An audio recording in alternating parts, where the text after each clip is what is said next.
Selamat sahabat, selamat sore kami ucapkan kepada saudara sekalian. Pada sore hari ini kita akan kembali memulai seminar Wahyu pasal 10 dan judul pada pembahasan kita sore hari ini adalah kekecewaan yang terjadi. Baiklah, sebelumnya kita berdoa. Maha besar Tuhan, Bapa kami yang bertahta di dalam surga, kami ucapkan puji terima kasih Tuhan atas pimpinan Tuhan yang menyertai kami, sehingga pada sore hari ini kami kembali untuk mempelajari firman-Mu. Buka hati pikiran kami Tuhan, dan demikian firman yang akan kami pelajari akan dapat kami mengerti, dan semua itu akan lebih menguatkan iman percaya kami, dan mempersiapkan kami di dalam menantikan kedatangan Yesus yang kedua kali. Tuntun kami dengan Roh Kudus-Mu Tuhan, dan demikian firman yang kami pelajari akan dapat kami mengerti. Terima kasih Tuhan, di dalam nama Yesus hamba-Mu berdoa dan mengucap syukur. Amin. Jadi judul pembahasan kita pada sore ini adalah kekecewaan yang terjadi dari Wahyu pasal 10. Kita akan mengulas sebentar pelajaran sebelumnya dari kitab Wahyu pasal 10. Kitab Wahyu pasal 10 ada malaikat yang gagah perkasa yang turun dari surga. Tahun berapakah malaikat ini turun dari surga? Malaikat ini turun dari surga tahun 1798, yaitu permulaan dari akhir zaman. Pada tahun 1798 Masehi, buku kecil terbuka. Buku kecil apakah itu? Buku kecil dari kitab Daniel pasal 12 ayat yang keempat. Kita baca Daniel 12 ayat yang keempat. Tetapi engkau Daniel, sembunyikanlah segala firman itu dan meteraikanlah kitab itu sampai pada akhir zaman. Banyak orang akan menyelidikinya dan pengetahuan akan bertambah. Apakah tema utama dari buku kecil ini? Nubuatan 2300 petang dan pagi dan permulaan masa penghakiman. Itulah tema dari buku kecil itu. Jadi sekarang apa yang dimeteraikan akan segera diungkapkan atau dibukakan meterainya. Malaikat gagah ini turun dari surga. Ciri-ciri fisiknya diberitahukan. Siapakah utusan yang gagah perkasa atau kuat ini?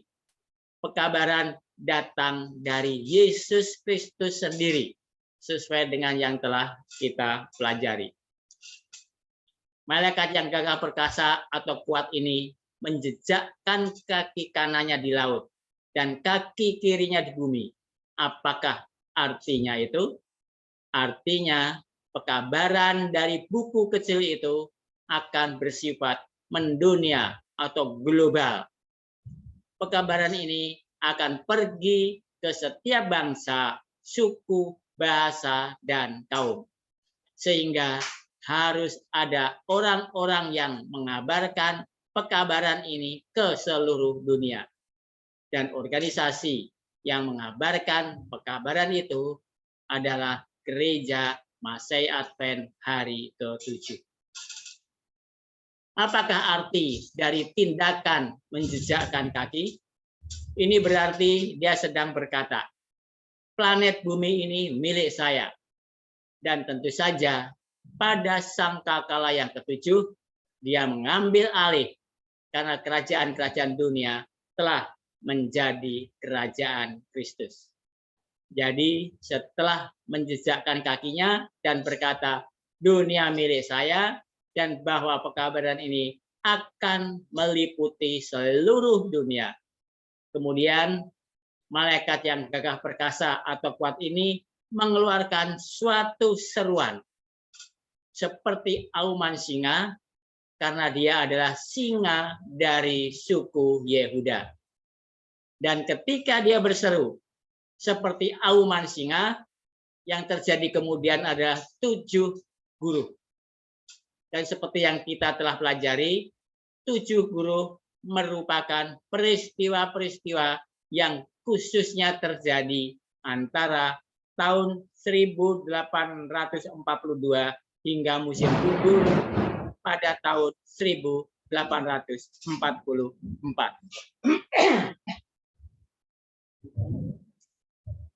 Kenyataannya adalah bahwa orang-orang akan salah menghitung nubuatan.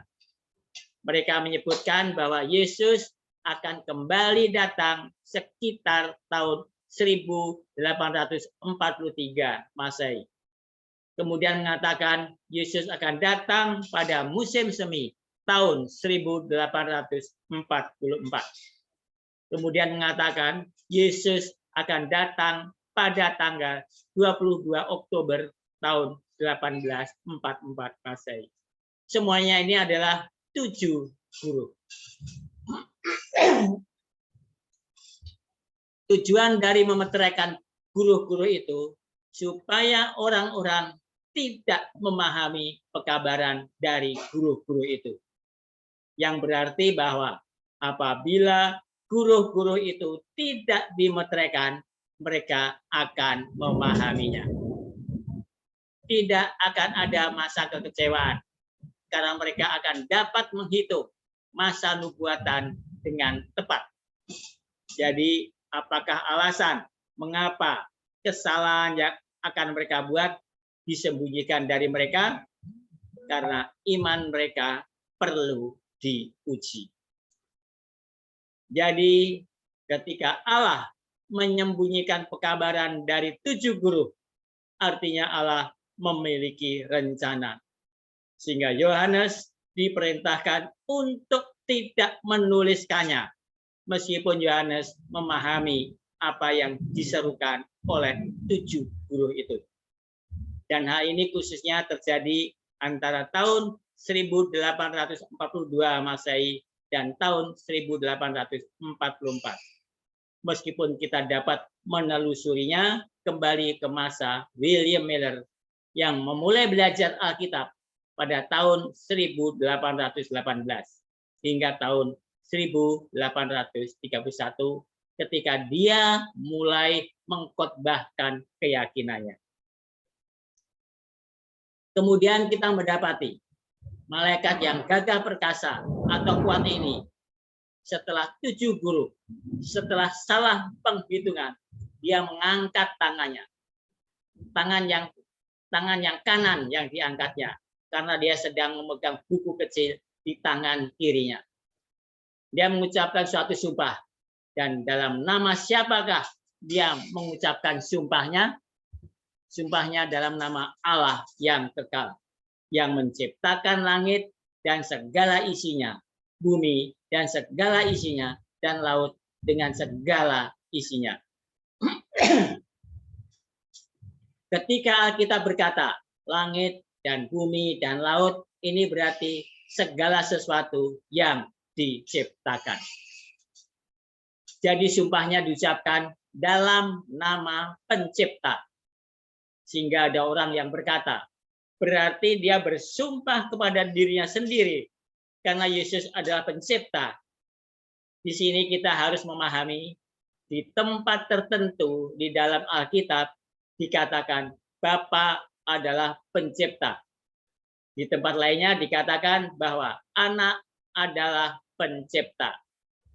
Jadi dalam hal ini Allah Bapa adalah arsiteknya dan Anak adalah pelaksananya.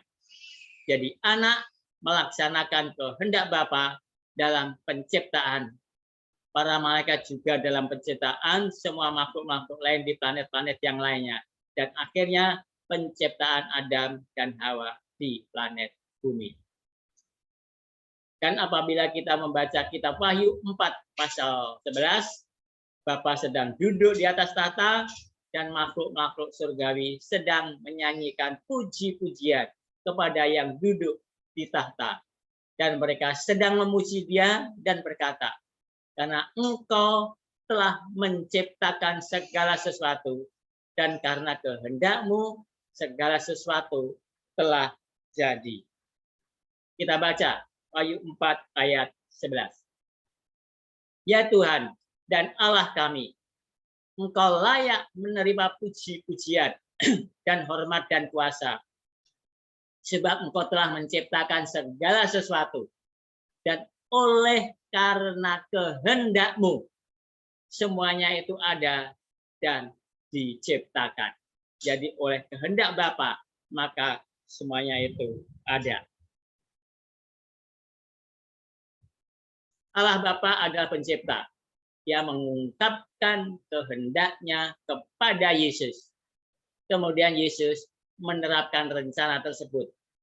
Dan kalau kita baca di dalam 1 Korintus 8 ayat ke-6 dikatakan di situ, namun bagi kita hanya ada satu Allah saja, yaitu Bapa, yang daripadanya berasal segala sesuatu, dan yang untuk Dia kita hidup, dan satu Tuhan saja, yaitu Yesus Kristus, yang olehnya segala sesuatu telah dijadikan, dan yang karena Dia kita hidup.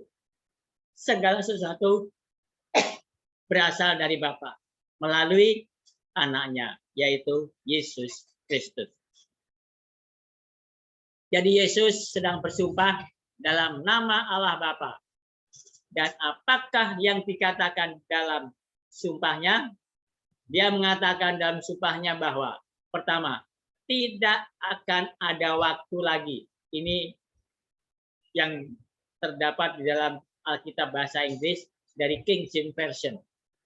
Tetapi dalam Alkitab bahasa Indonesia, itu adalah yang nomor 2, terjemahnya begini. Tidak akan ada penundaan lagi. Jadi dalam hal ini waktu yang dimaksudkan di sini adalah waktu nubuatan. Apakah waktu nubuatan yang paling panjang? Iya, yaitu nubuatan 2300 petang dan pagi. Jadi kapankah sumpah ini diumumkan? Ini diumumkan sekitar tanggal 22 Oktober tahun 1844. Karena pada saat itulah tanggal nubuatan ini digenapi. Jadi sekitar tanggal 22 Oktober tahun 1844, dia menyatakan sumpah bahwa waktu tidak akan ada lagi. Artinya tidak akan ada nubuatan lagi, atau nubuatan selesai di tahun itu. Jadi ketika dia mengumumkan bahwa waktu tidak akan ada lagi, apakah ini merujuk kepada penutupan pintu kasihan? Pintu kasihan kalau dalam bahasa Inggris adalah close of provision, ya kan? Di sini pintu kasihan. Tidak. Apakah ini merujuk kepada kedatangan Yesus yang kedua kali? Tidak. Bagaimana kita mengetahuinya? Ada 2 alasan. Yang pertama, peristiwa ini sedang terjadi pada sangkakala yang ke-6. Kapankah Yesus akan datang dan mengambil alih kerajaan? Dan kapankah akan ada penutupan pintu kasihan? Tepat sebelum sangkakala yang ke-7 dibunyikan. Jadi dalam hal ini pintu kasihan terjadi sebelum sangkakala yang ke-7 dibunyikan. Jadi sumpah itu diberikan sebelum penutupan pintu kasihan dan sebelum kedatangan Yesus yang kedua kali. Kedua, setelah episode buku kecil itu, ketika Yohanes diperintahkan untuk memakan buku kecil itu, yang akan terasa manis di mulutnya, tetapi terasa pahit di perutnya, dan dia disuruh untuk kembali bernubuat. Jadi kalau sumpah itu berarti bahwa akhir dunia telah datang, artinya Yesus telah datang, Yesus sudah datang, dan pintu kasihan telah ditutup. Mengapa ada perintah untuk Yohanes harus kembali bernubuat?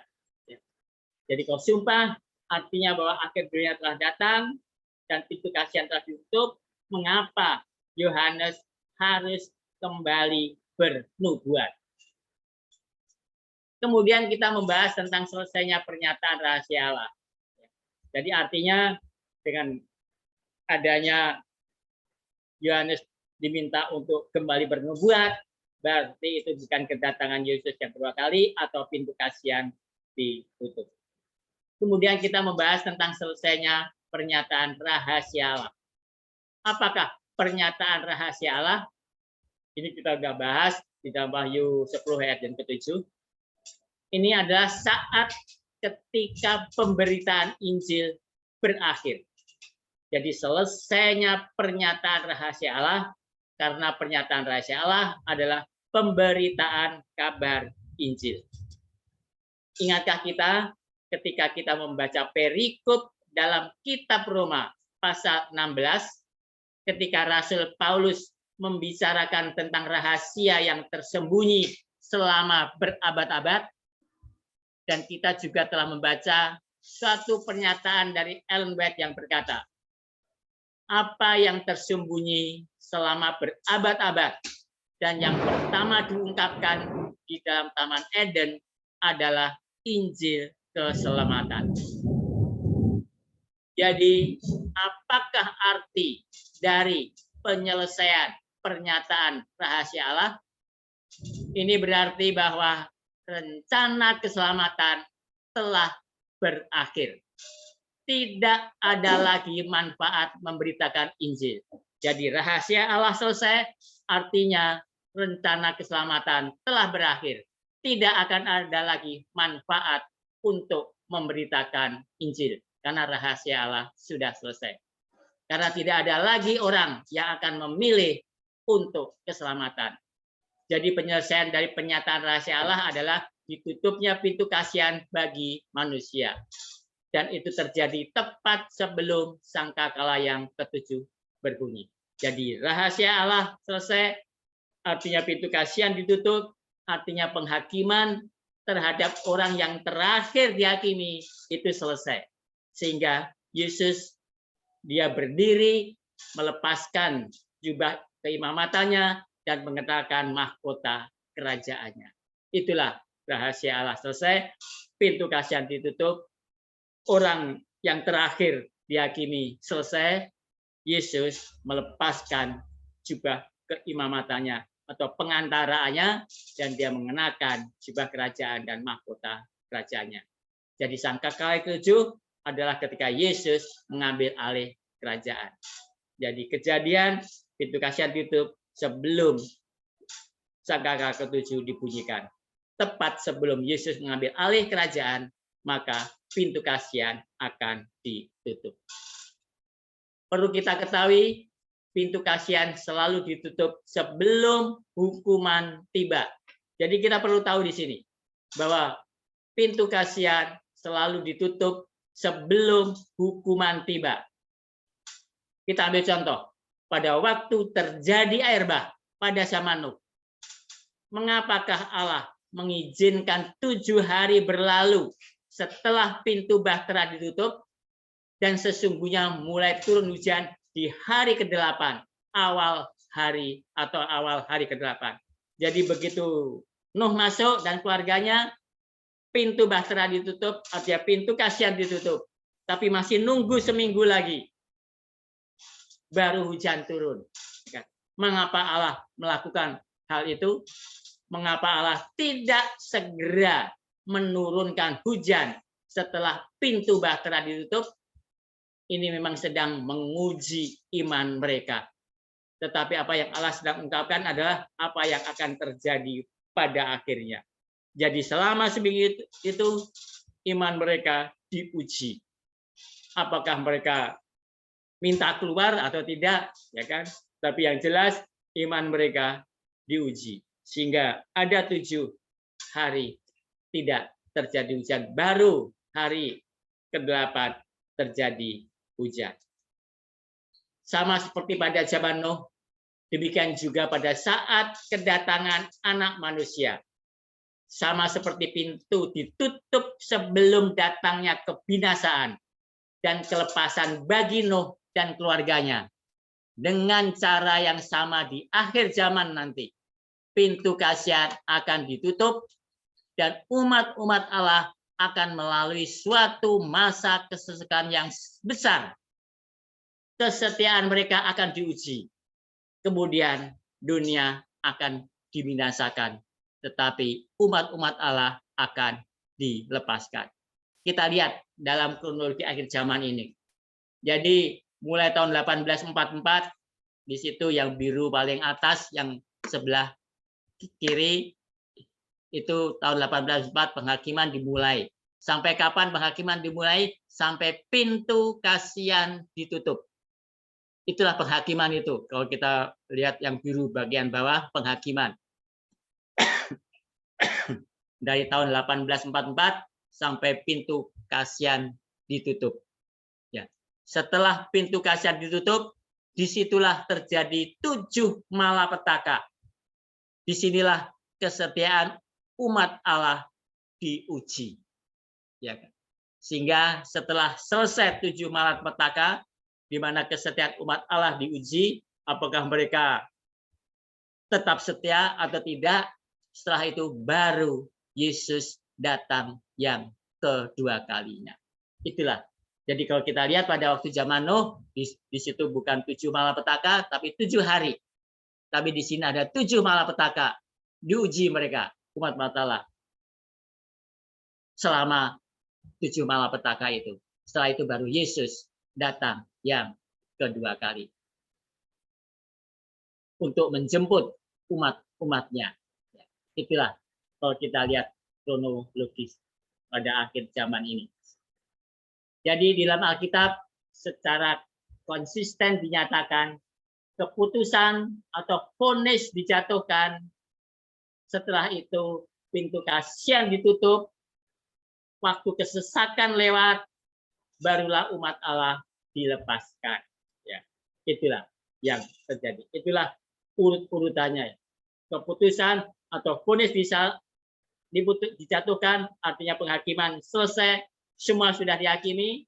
Setelah itu pintu kasihan ditutup, terjadi waktu kesesakan, disitulah umat Allah diuji, barulah umat Allah dilepaskan. Itulah kedatangan Yesus yang kedua kali.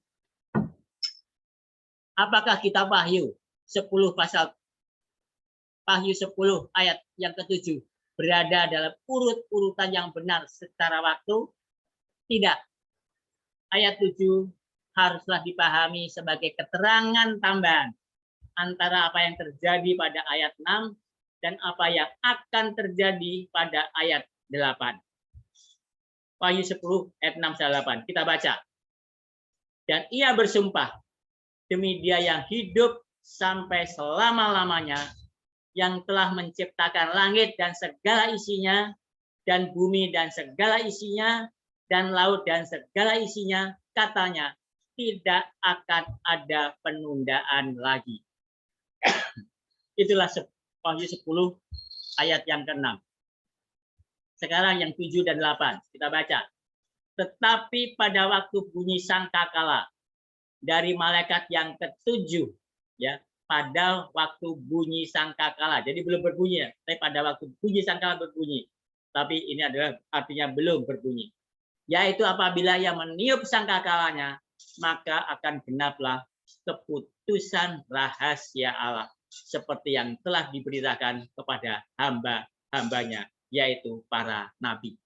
Ayat 8, dan suara yang telah kudengar dari langit itu berkata pula kepadaku, katanya, pergilah, ambillah gulungan kitab yang terbuka di tangan malaikat yang berdiri di atas laut dan di atas bumi itu.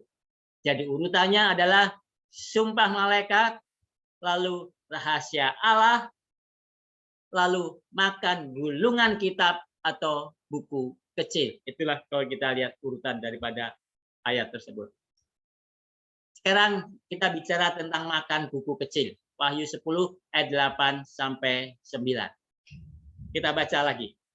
Dan suara yang telah kudengar dari langit itu berkata pula kepadaku, katanya, pergilah, ambillah gulungan kitab yang terbuka di tangan malaikat yang berdiri di atas laut dan di atas bumi itu.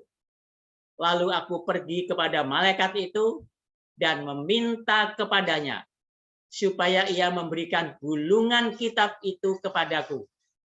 Katanya kepadaku, ambillah dan makanlah dia.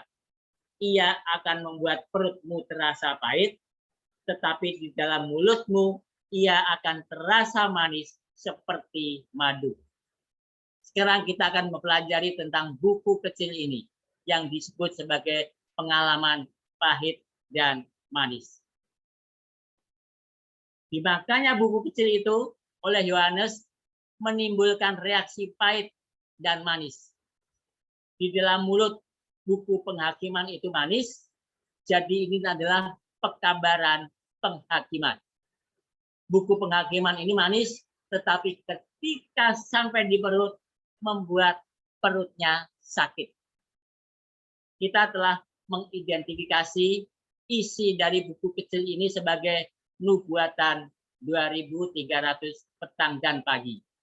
Khususnya unsur waktu yang menandai permulaan penghakiman. Ini berarti pekabaran jam penghakiman manis bagi Yohanes. Tetapi setelah lewat waktunya, pekabaran ini menjadi pahit. Jadi masa nubuatan 2300 petang dan pagi dan pekabaran jam penghakiman akan menjadi pengalaman yang manis bagi yang memberitakannya, tetapi kemudian akan menjadi pahit. Ketika dikatakan, makanlah buku itu, tidak ada orang yang memakan buku. Ini merupakan lambang menerima pekabaran.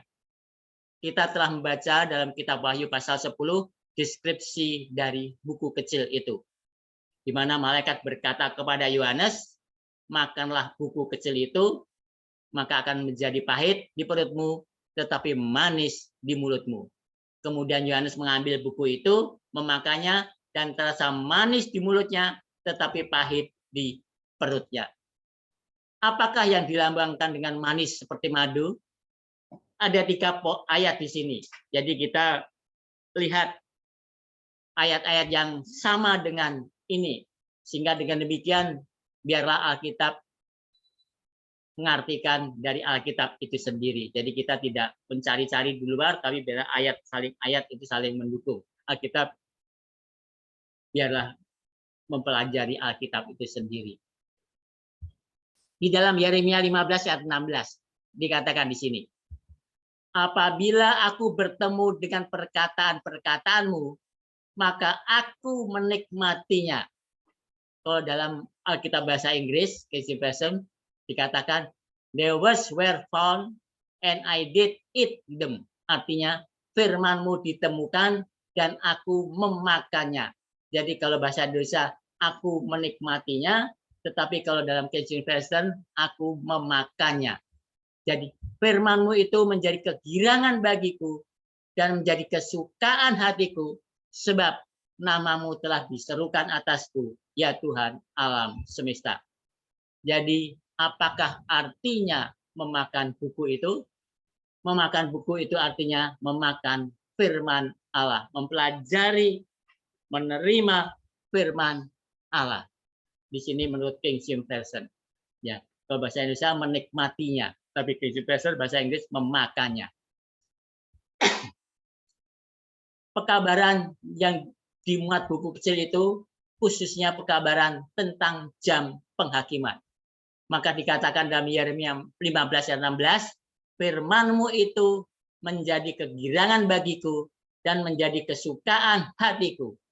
Apakah ini benar bagi pekabaran William Miller? Iya, sebab nama-Mu telah diserukan atasku, ya Tuhan alam semesta alam. Ayat yang lain yang tentang madu tadi. Mazmur 119 ayat 103. Saya baca di sini. Betapa manisnya janjimu itu bagi langit-langitku, lebih daripada madu bagi mulutku. Ya. Dan kalau kita baca dalam Keluaran 16 ayat 31 dikatakan di sini, umat Israel menyebutkan namanya mana. Warnanya putih seperti ketumbar dan rasanya seperti rasa kue madu. Apakah yang dilambangkan dengan mana? Kita baca Ulangan 8 ayat yang ketiga. Jadi ia merendahkan hatimu, membiarkan engkau lapar dan memberi engkau makan mana yang tidak kau kenal dan yang juga tidak dikenal oleh nenek moyangmu, untuk membuat engkau mengerti bahwa manusia hidup bukan dari roti saja, tetapi manusia hidup dari segala yang diucapkan Tuhan. Jadi mana juga melambangkan firman Allah. Seperti apakah rasanya mana itu? Mana rasanya seperti rasa kue madu. Ini kita baca tadi di Keluaran 16 ayat 31. Jadi memakan buku berarti menerima pekabaran. Pertama, pekabaran dari buku kecil itu adalah pekabaran jam penghakiman. Karena kita telah membuktikan bahwa tema utama dari buku itu adalah masa nubuatan 2300 petang dan pagi dan permulaan masa penghakiman. Ketika pekabaran itu diterima, rasanya luar biasa, terasa manis. Ellen White dalam manuskrip tahun 1900 halaman 59 mengatakan pemahaman akan kebenaran penerimaan pekabaran dengan suka hati dilambangkan dengan memakan buku kecil itu. Kebenaran yang berkaitan dengan waktu kedatangan Tuhan kita merupakan pekabaran yang indah bagi jiwa kami. Jadi pada waktu makan buku kecil itu, mereka merasa bahwa kedatangan Yesus segera datang. Yesus sudah datang ke dunia ini untuk membersihkan dunia ini. Karena mereka berpikir bahwa bait Allah itu adalah dunia ini. Jadi pekabaran tentang kedatangan Yesus yang kedua kali, suatu pekabaran yang sangat indah bagi mereka. Manis seperti madu. Jadi apakah pemberitaan pekabaran dari William Miller merupakan pengalaman manis? Iya, merupakan pengalaman manis. Kenyataannya, Ellen G. White menuliskan berulang kali dalam tulisan-tulisannya tahun yang menuju kepada tanggal 22 Oktober tahun 1844. Dia katakan demikian. Merupakan tahun yang paling membahagiakan di dalam kehidupan saya. Karena dia mengharapkan pada tanggal itu untuk melihat juru selamatnya yang indah, Yesus Kristus. Jadi tindakan dari memakan gulungan surat itu bukan hanya melambangkan menerima pekabaran, tetapi juga melambangkan penerapan atau pemberitaan dari pengkabaran itu.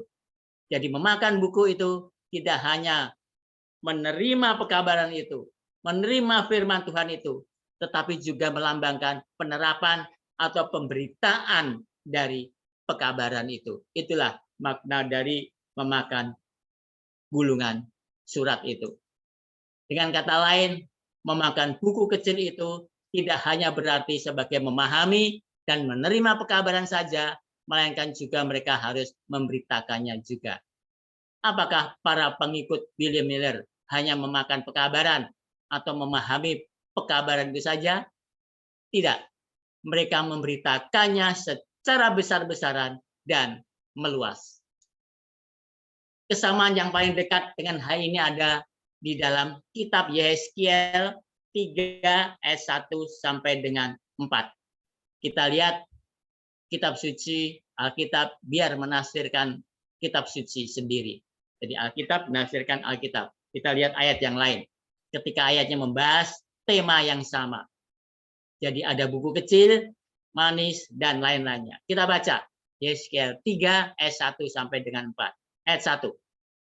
Firman-Nya kepadaku, hai anak manusia, makanlah apa yang engkau lihat di sini.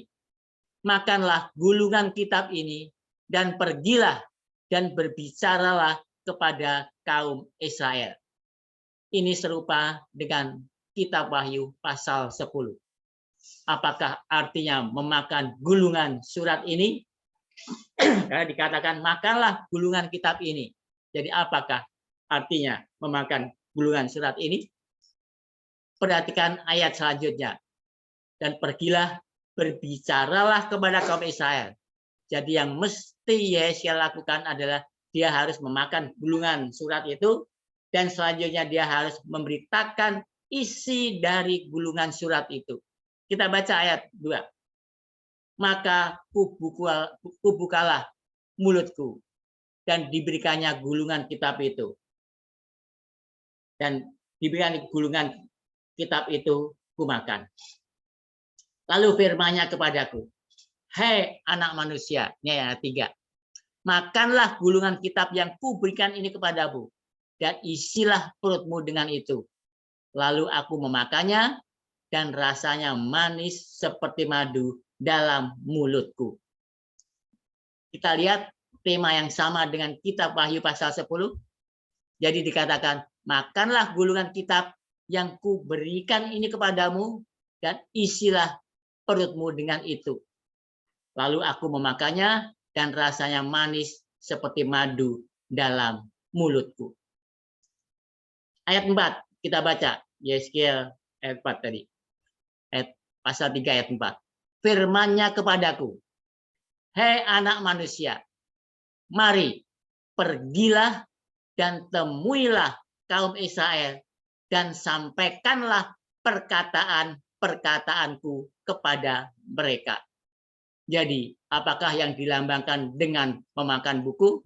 Ini berarti menerima dan memahami pekabaran, lalu memberitakan atau menyampaikan pekabaran tadi. Itulah arti dari memakan buku itu. Tidak hanya memakan, menerima pekabaran itu, tapi juga harus mengabarkan pekabaran tadi. Jadi kita semua mengetahui para pengikut William Miller salah memahami arti dari bait suci. Mereka berpikir bait suci adalah bumi. Meskipun tidak ada ayat di dalam Alkitab yang menyebutkan bumi sebagai bait suci. Ini semata-mata dugaan mereka saja. Dan mereka mempercayai bahwa pada tanggal 22 Oktober tahun 1844 Yesus akan datang dari surga, dan ia akan membersihkan bumi dengan api, dan ia akan mendirikan kerajaannya. Itulah yang mereka yakini pada waktu itu. Mereka salah tentang peristiwanya, tetapi mereka benar tentang waktu peristiwanya. Jadi tentang peristiwanya mereka keliru, tetapi tentang waktu peristiwanya mereka benar. Mereka benar ketika mengatakan tanggal 22 Oktober tahun 1844. Mereka benar dalam menafsirkan waktunya, tetapi mereka salah dalam menafsirkan peristiwa yang akan terjadi. Tetapi ketika tanggal 22 Oktober tahun 1844 telah berakhir, mereka meyakini hari itu berakhir di tengah malam. Kita lihat bahwa mereka belum jelas tentang awal dan akhir suatu hari. Pada tengah malam, jam berdentang, dan Yesus tidak datang. Ada beberapa pernyataan dari mereka yang mengalami langsung pengalaman ini. Jadi ini adalah mereka menantikan, dan Yesus ini adalah kelompok yang dipimpin oleh William Miller. William Miller bukan orang Advent. Di sini orang Advent belum ada. Tapi ini adalah kumpulan dari denominasi-denominasi yang ada pada saat itu. Ada Protestan, mungkin ada yang lain lagi, Kristen, Metodis, dan lain-lain lagi. Itulah mereka. Mereka berkumpul dan mereka menentukan bahwa Yesus akan datang tahun 1844. Mereka 3 kali menentukan, akhirnya yang terakhir 22 Oktober 1844. Sehingga pada waktu Yesus tidak datang, mereka kecewa. Ada beberapa pernyataan dari mereka yang mengalami langsung pengalaman ini. Ini adalah contoh-contoh, ini adalah pengalaman-pengalaman dari mereka yang mengalami pengalaman ini. Mereka bukan orang Advent, mereka dari denominasi lain. Pertama adalah Hiram Edson. Dan kita akan bisa turut merasakan kekecewaan mereka. Apa yang dikatakan? Kami merasa sangat yakin akan Yesus Kristus yang datang bersama-sama seluruh malaikat kudusnya. Dan bahwa suaranya akan memanggil Abraham, Ishak, dan Yakub.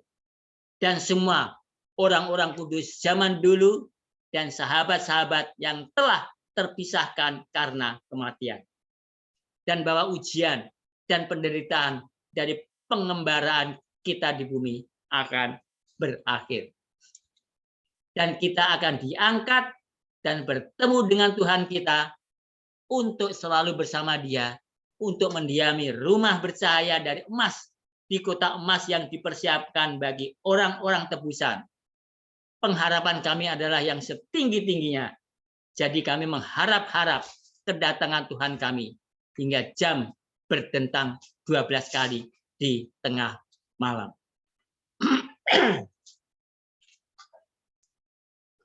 Harinya telah berlalu dan kekecewaan kami menjadi semakin jelas.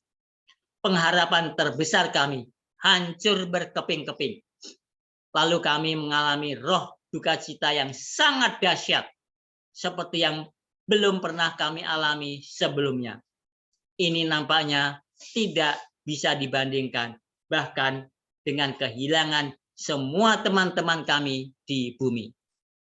Kami menangis terus-menerus sampai terbitnya matahari. Jadi, apakah pengalaman yang manis berubah menjadi pengalaman yang pahit? Apakah ini berkaitan dengan waktu penghakiman, tema utama dari buku kecil itu?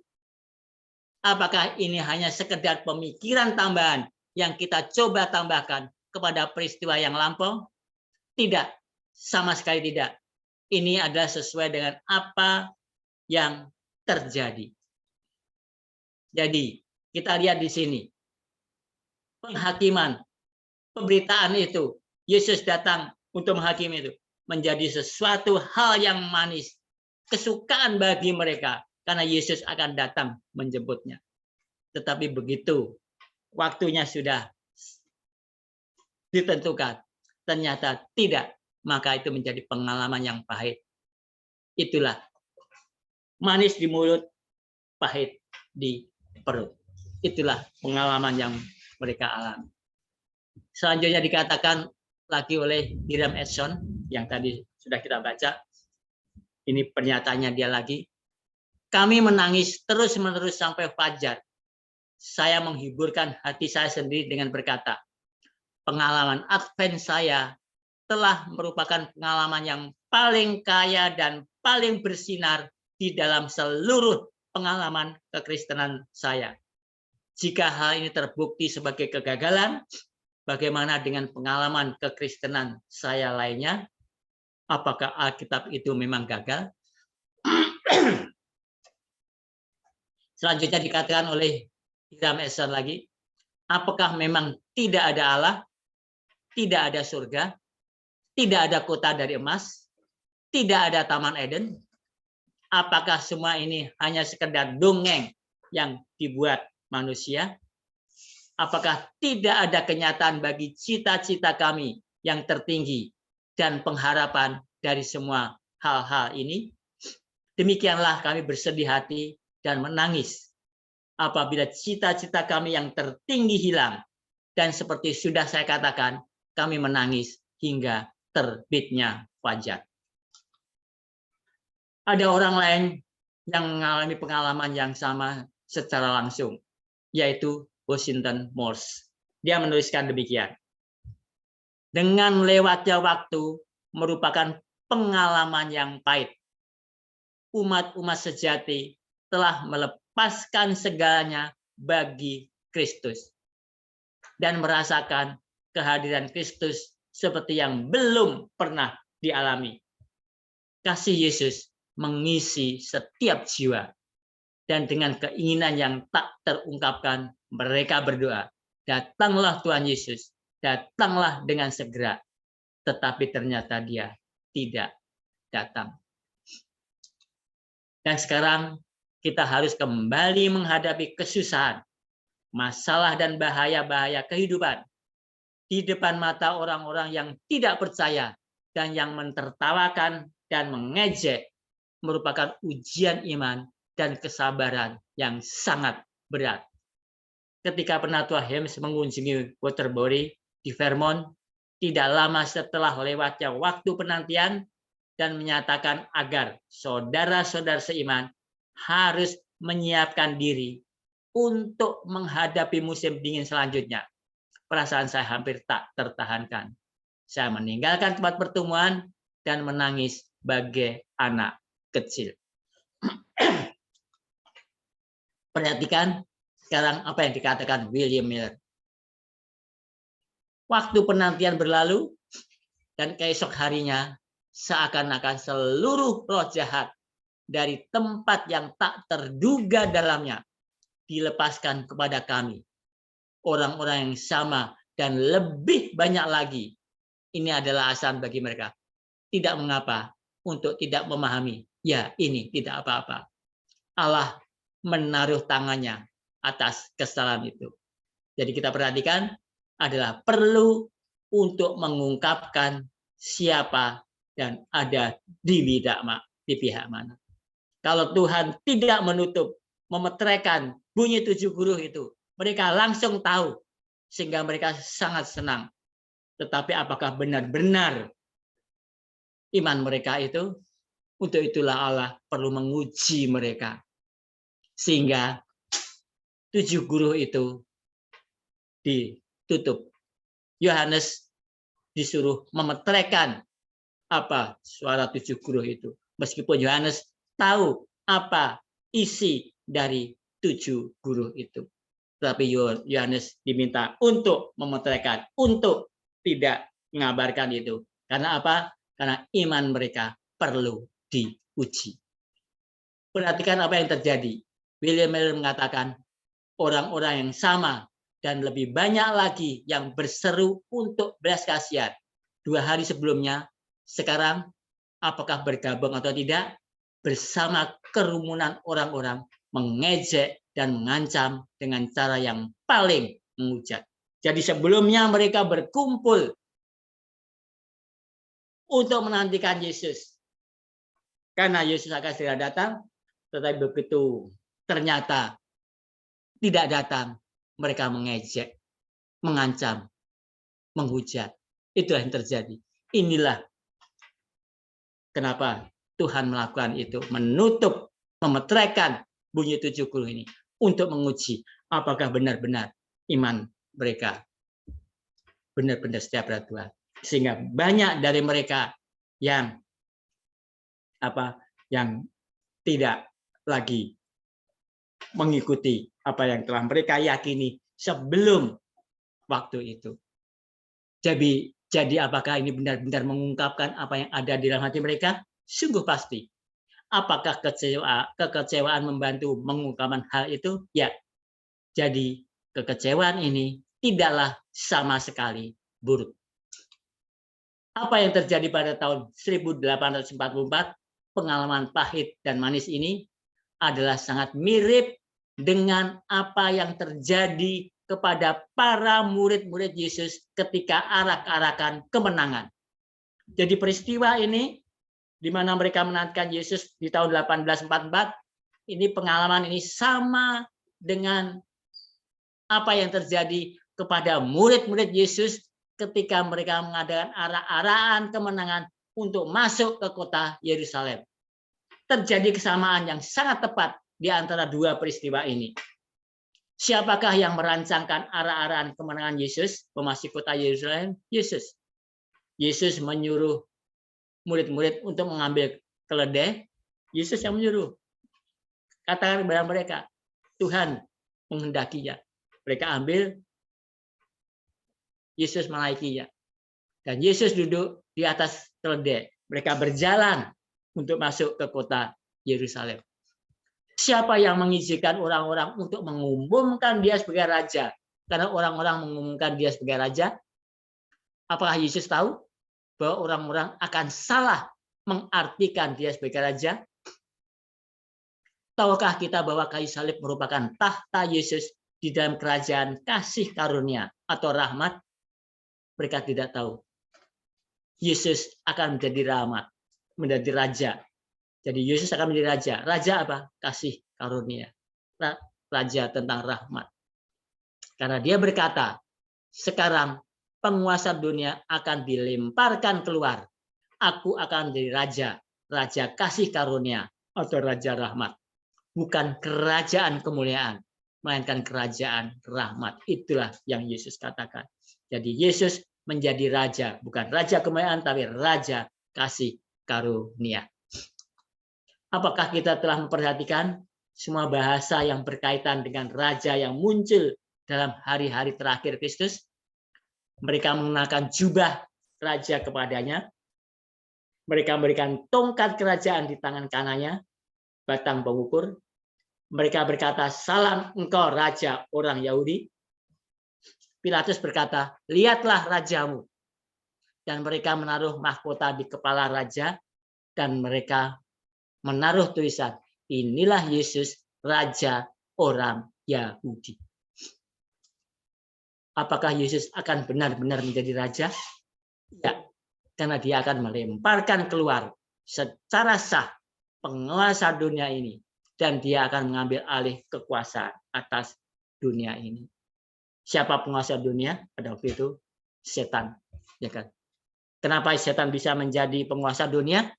Dia telah merebutnya dari siapa? Dari Adam.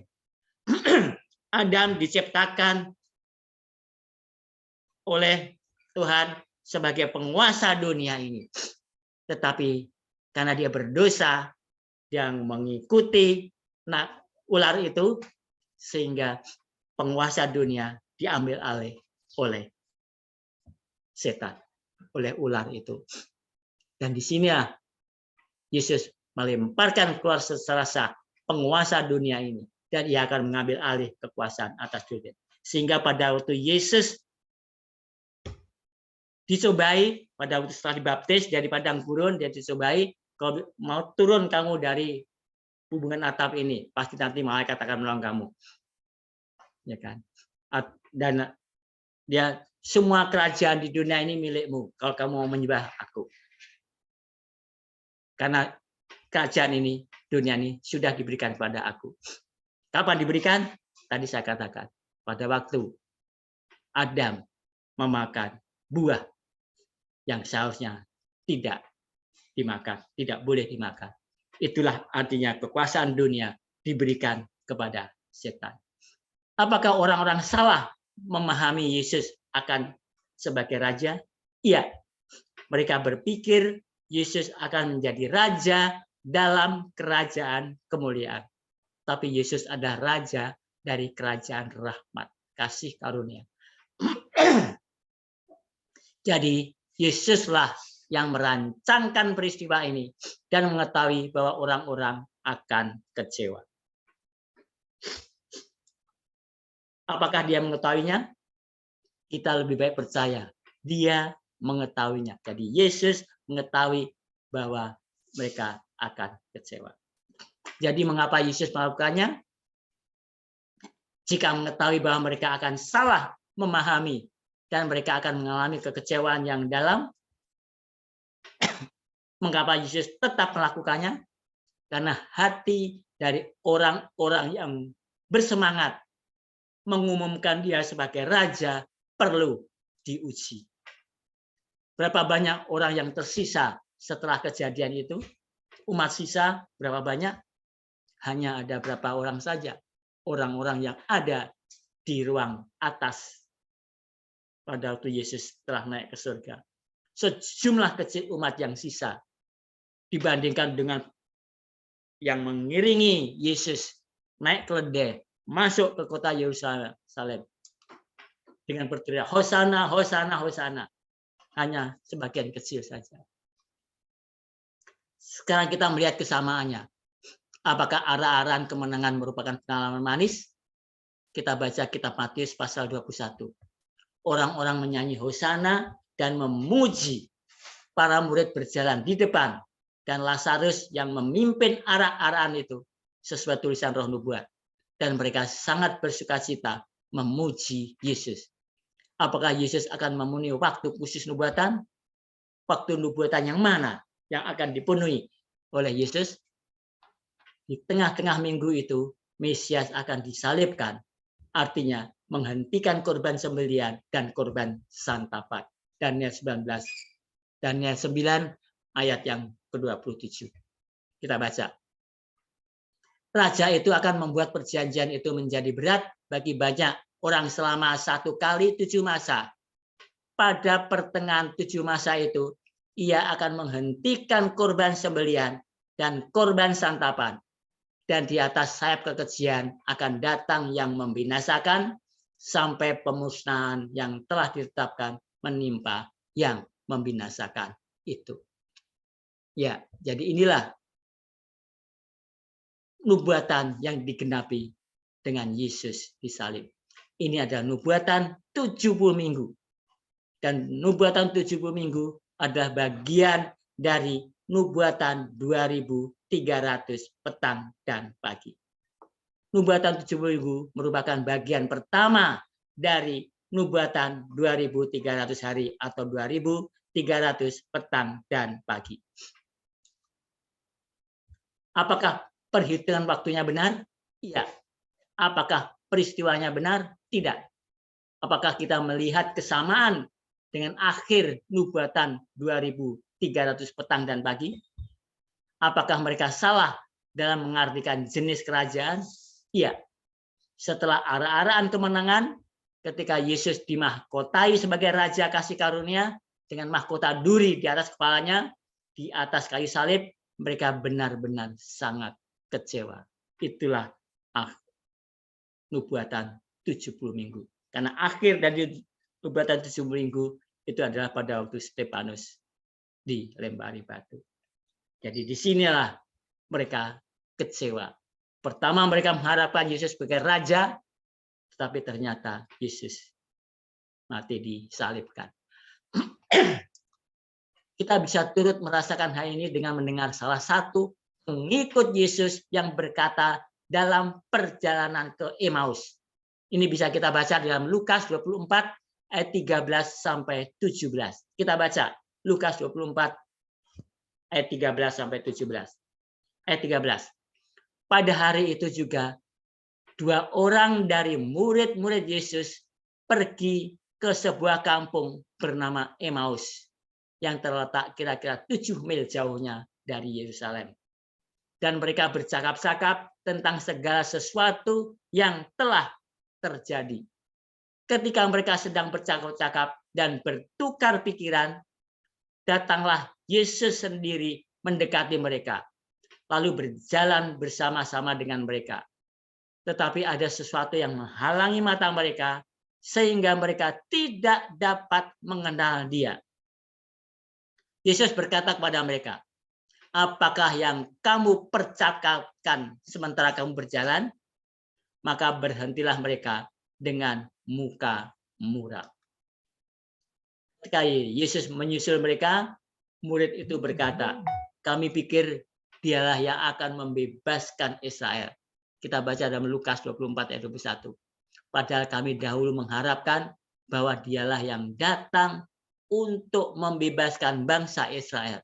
Tetapi sementara itu telah lewat 3 hari sejak semuanya itu terjadi. Apakah Yesus telah membebaskan Israel? Iya. Tetapi murid-murid atau mereka tidak memahaminya.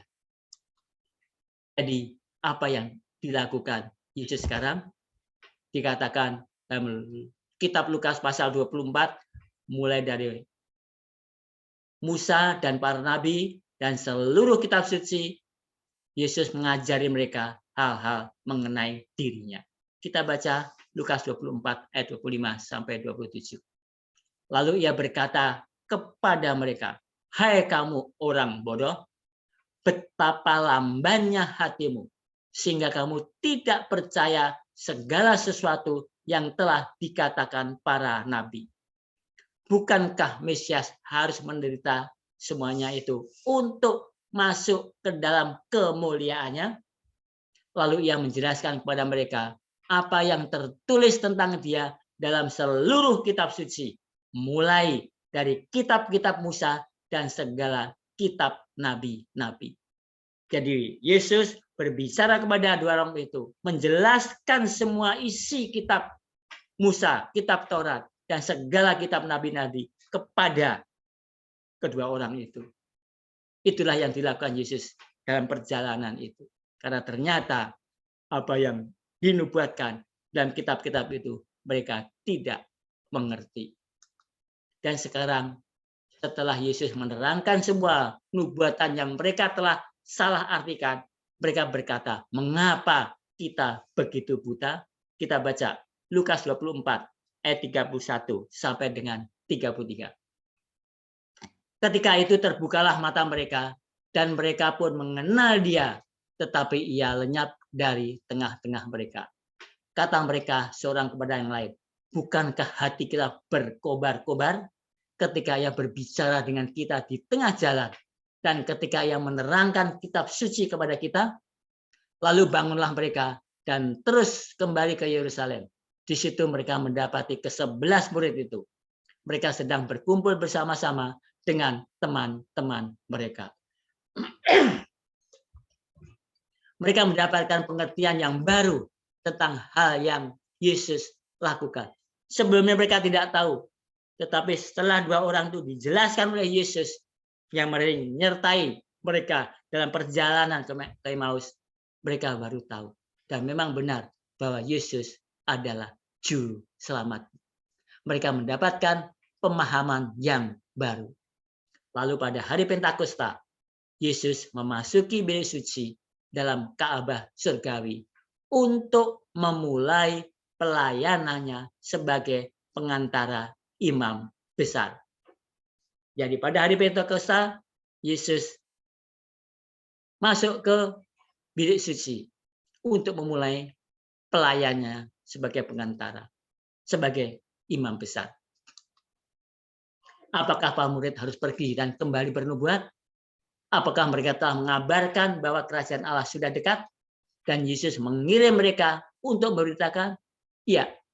Apakah mereka memahami sepenuhnya apa yang mereka beritakan? Tidak. Ini berarti Mesias sudah datang dan akan duduk di atas tahta.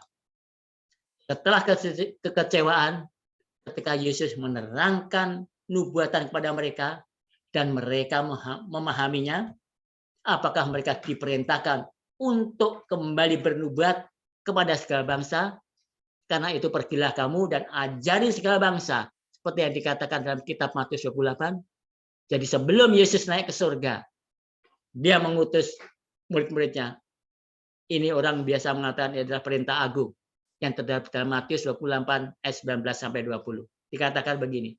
Karena itu pergilah, jadikanlah semua bangsa muridku dan baptislah mereka dalam nama Bapa dan Anak dan Roh Kudus. Dan ajarlah mereka melakukan segala sesuatu yang telah kuperintahkan kepadamu. Dan ketahuilah aku menyertai kamu senantiasa sampai kepada akhir zaman.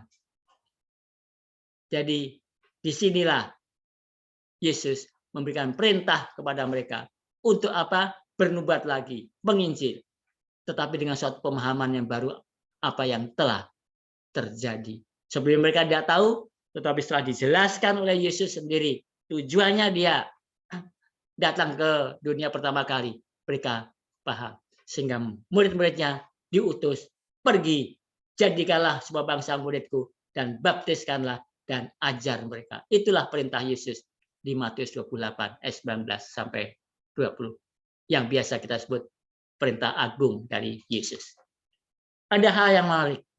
Setelah Yesus disalib dan bangkit dari kematian, Yesus menyusul dalam perjalanan dua pengikutnya pada pagi hari kebangkitan dalam perjalanan ke Emmaus. Seperti yang tadi sudah kita baca ayatnya. Kita tahu nama salah satu pengikutnya.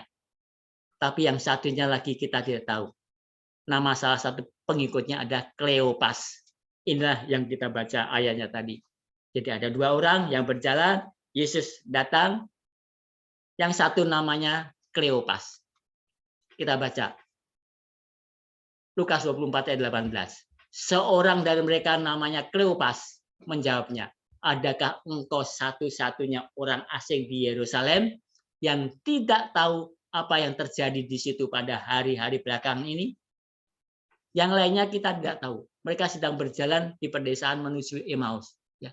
Jadi dari dua orang itu, yang satu tidak tahu namanya, tapi yang satu tahu namanya, yaitu Kleopas. Setelah kekecewaan besar pada tahun 1844. Jadi itu tadi adalah pada waktu Yesus setelah disalib. Ada dua orang yang berjalan, satu Kleopas, satu tidak tahu namanya. Yesus mendatangi mereka dan Yesus mengatakan kepada mereka. Sekarang kita lihat setelah kekecewaan besar pada tahun 1844. Ada dua orang yang berjalan kaki di pedesaan. Kita tahu salah satu nama mereka, tetapi yang satunya lagi kita tidak tahu. Salah satu dari mereka adalah Hiram Edson. Yang lainnya kita tidak tahu. Kemudian Hiram Edson ketika belakangan dia menceritakan pengalamannya, dia berkata, kita tidak tahu apakah ini merupakan penglihatan singkat ataukah pikiran yang Allah berikan, yang jelas ini hanya singkat saja.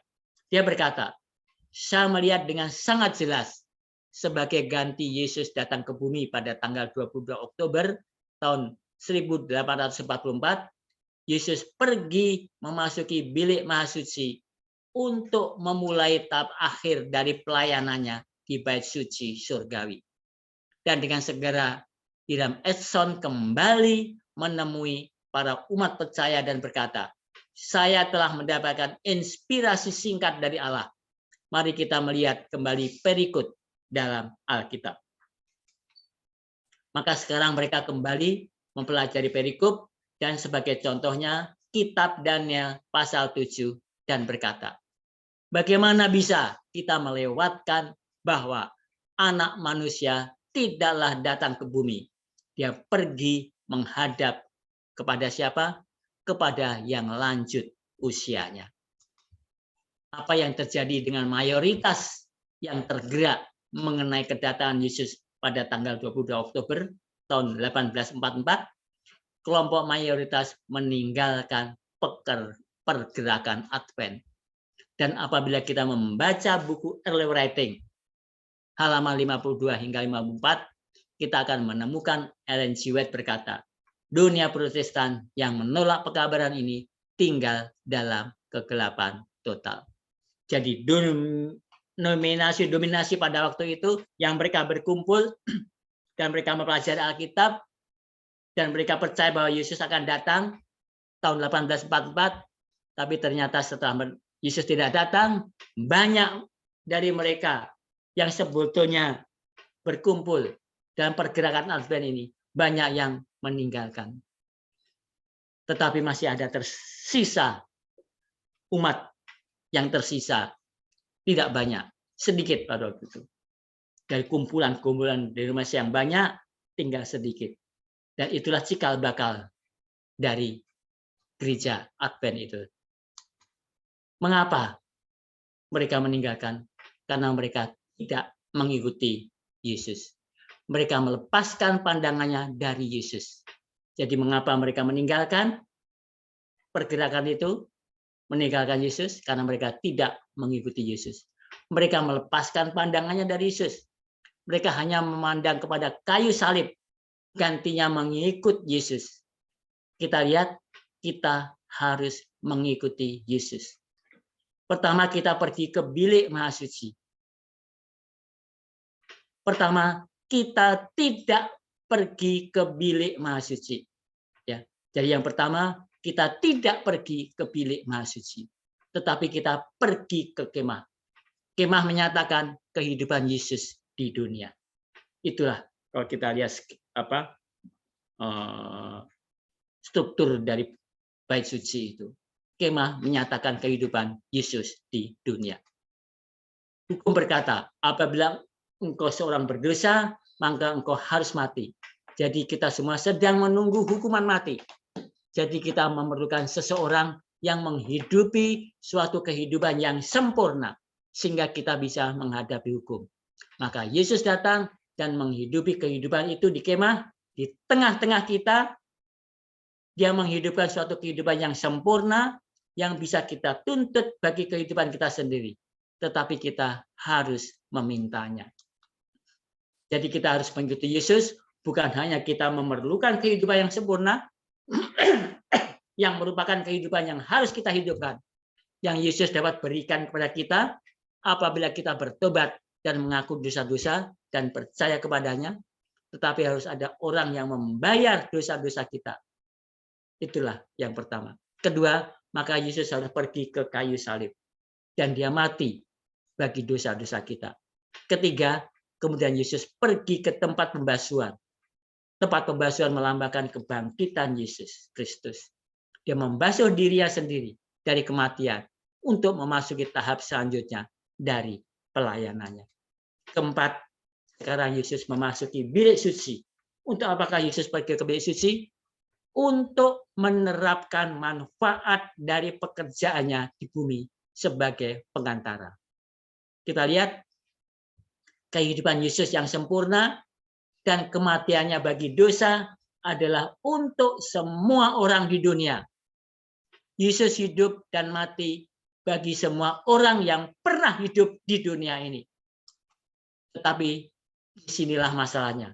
Kita harus melewati pertobatan dan pengakuan dan melalui kepercayaan pribadi kepada Yesus. Kita harus memintanya. Dan itulah apa yang Yesus lakukan di bilik suci.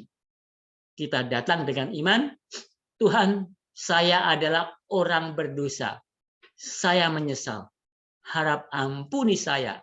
Harap pakai kebenaran-Mu dan terapkan pada diri saya.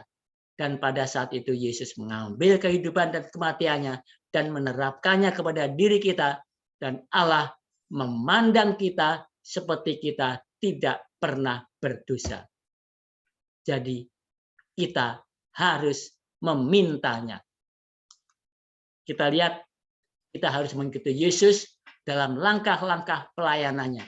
Kita tidak bisa hanya berkata, lihat saja kayu salib. Saya hanya akan tinggal di kayu salib. Tidak, kita harus mengikuti langkah-langkah Yesus sampai ke dalam bait suci. Memang kayu salib merupakan tema utama. Tanpa kayu salib tidak ada keselamatan. Tetapi tanpa kehidupan yang sempurna dari Yesus juga tidak ada keselamatan. Dan tanpa pelayanan Yesus di bilik suci untuk setiap pribadi, tidak juga ada keselamatan untuk setiap pribadi atau setiap orang. Di sini gereja Advent dengan gereja lain berpisah. Itulah yang terjadi. Jadi kalau kita lihat tata letak dan pelayanan Yesus di bait suci, ya. Di sini saya coba gambarkan bagan itu. Perkemahan adalah kumpulan orang-orang Israel pada waktu itu. Tapi disitulah melambangkan bahwa Yesus datang ini, dia datang pertama ke perkemahan. Dia menghidupkan suatu kehidupan yang sempurna, tidak berdosa. Itulah yang dilakukannya. Setelah Yesus menghidupkan suatu kehidupan yang sempurna, dia masuk ke halaman bait suci. Di situ ada mezbah korban bakaran. Disitulah Yesus disalibkan. Itulah upacara yang pertama, Paskah.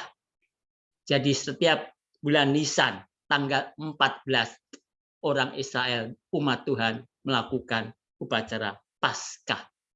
Disitulah Yesus disalibkan.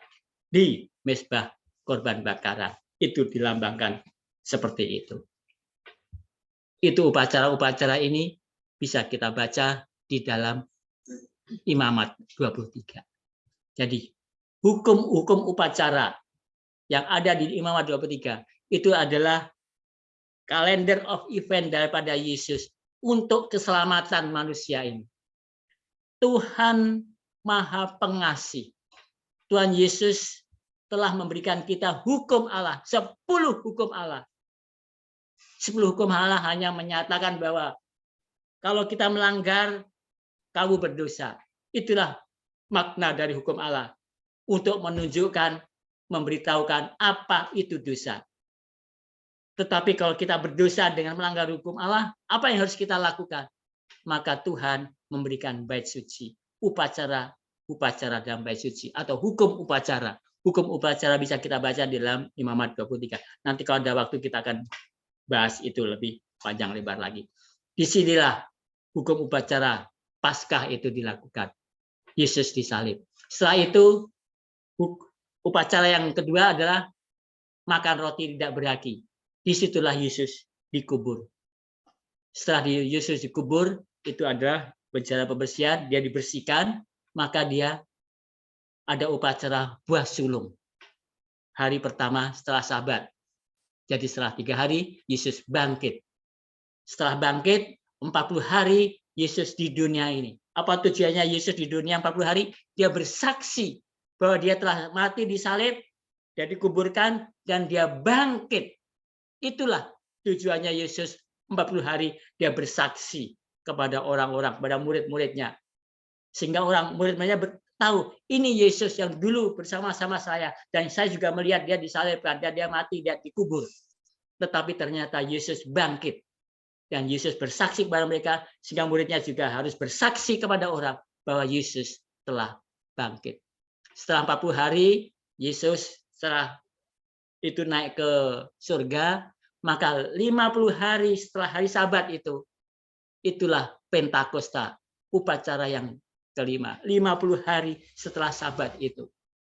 Disitulah Yesus mulai menjadi pengantara. Yesus masuk ke bilik yang suci. Dia menjadi pengantara di situ. Sampai kapan? Sampai 1844. 1844 penghakiman dimulai, Yesus masuk ke dalam bilik yang maha suci.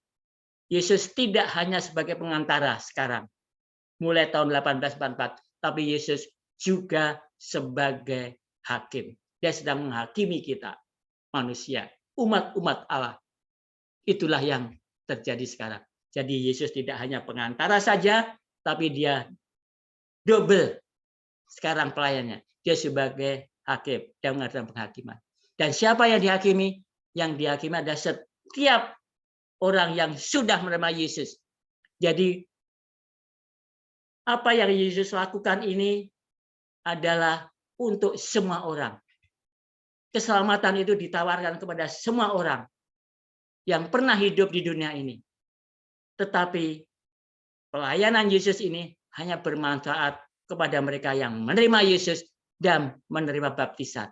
Karena menerima baptisan artinya orang itu menguburkan dosa-dosanya. Seperti Yesus di dalam bencana pembasuhan itu. Menguburkan dosa-dosanya. Bangkit dari air, dia sudah diampuni dosa-dosanya. Sehingga di situlah dikatakan, kamu jangan berbuat dosa lagi. Tetapi kalau kita berbuat dosa, kita punya pengantara, yaitu Yesus. Jadi, dalam hal ini, manfaat dari pengantaran Yesus hanya untuk umat Tuhan. Siapa umat Tuhan? Umat Tuhan yang menerima Yesus sebagai juru selamatnya dengan dibaptis. Dan pada tahun 1844, itulah hari raya Nafiri. Meniup trompet.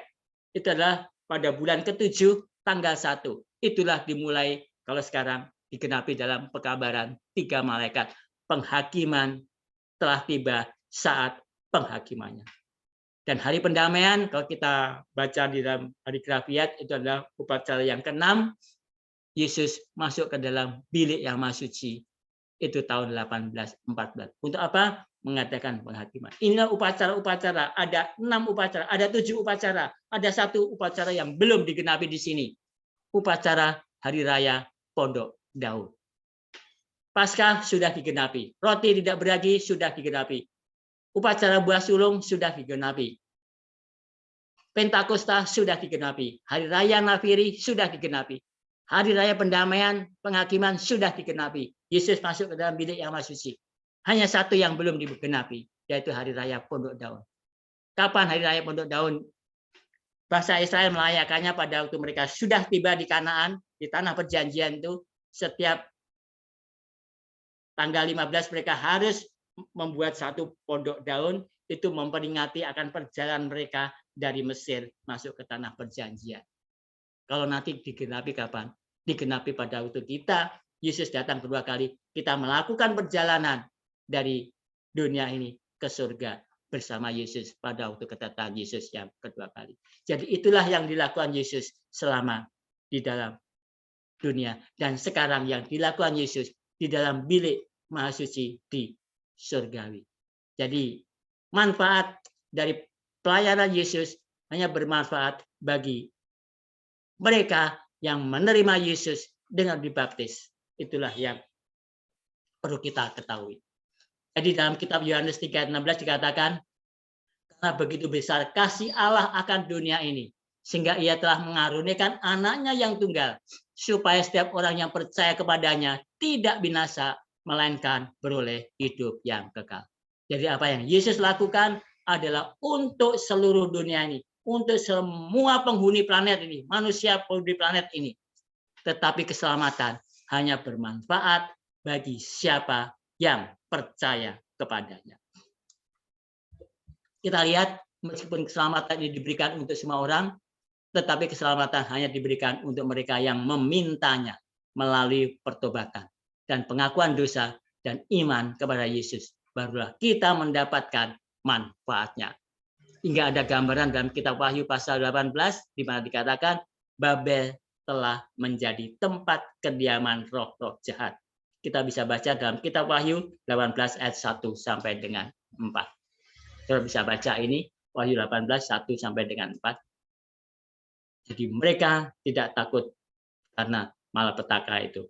Jadi saudara bisa baca nanti apa isi dari Wahyu pasal 18 ini. Setelah masa kekecewaan besar, apakah umat yang setia tetap setia dan mendapatkan suatu pengertian yang baru?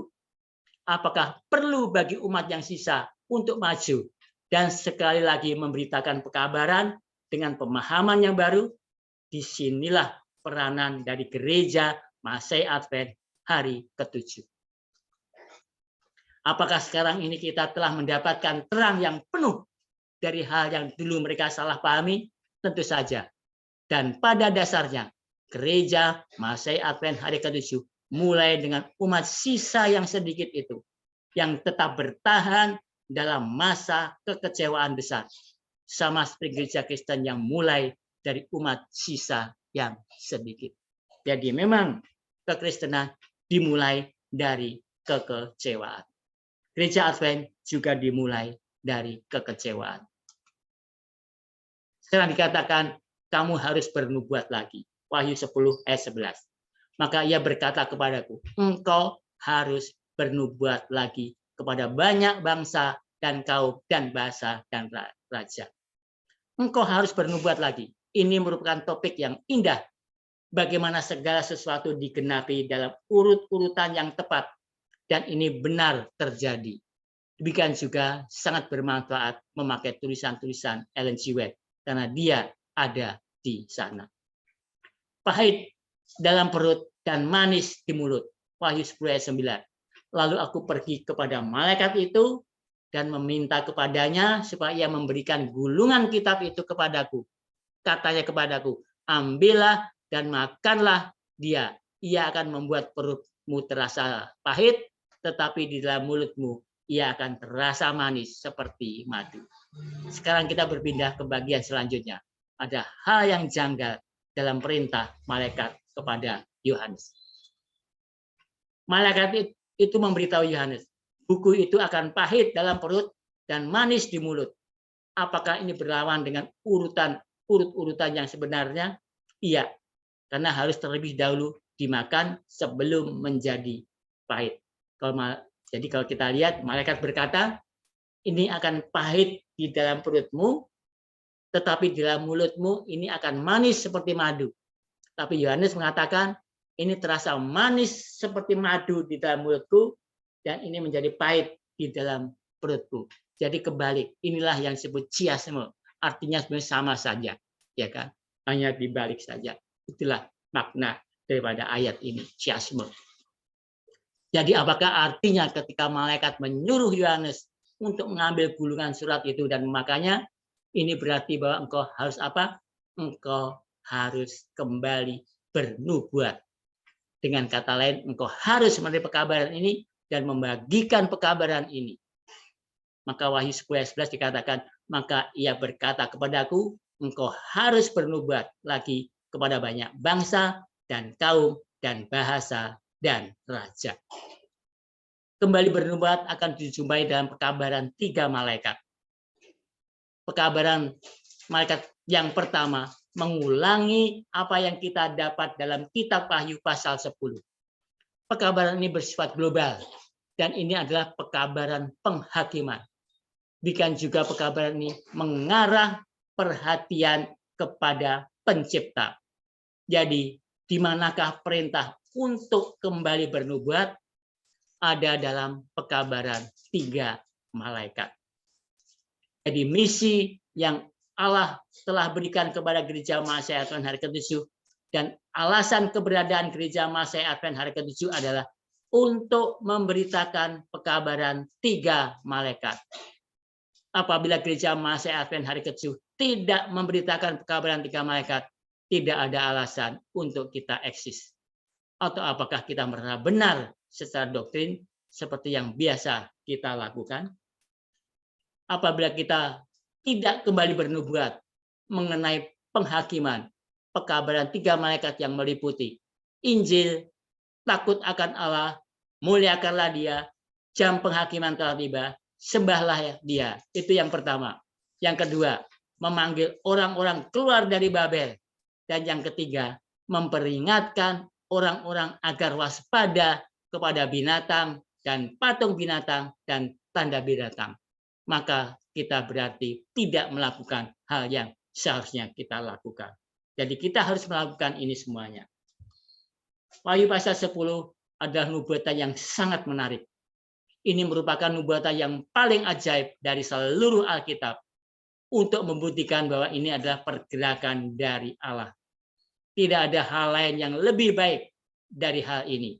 Karena di sini diberikan urut-urutan dari semua peristiwa.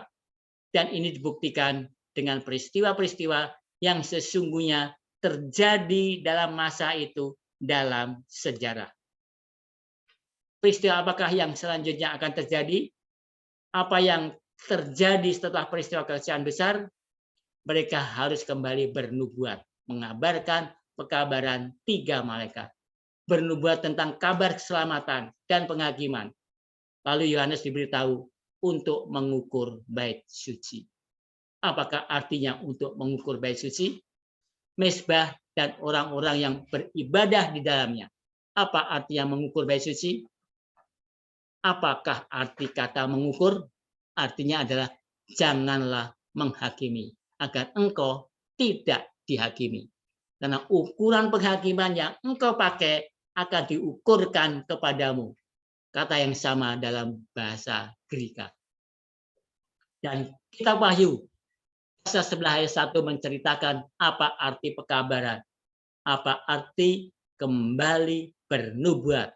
Kitab Wahyu 10 ayat 11 dikatakan di sini.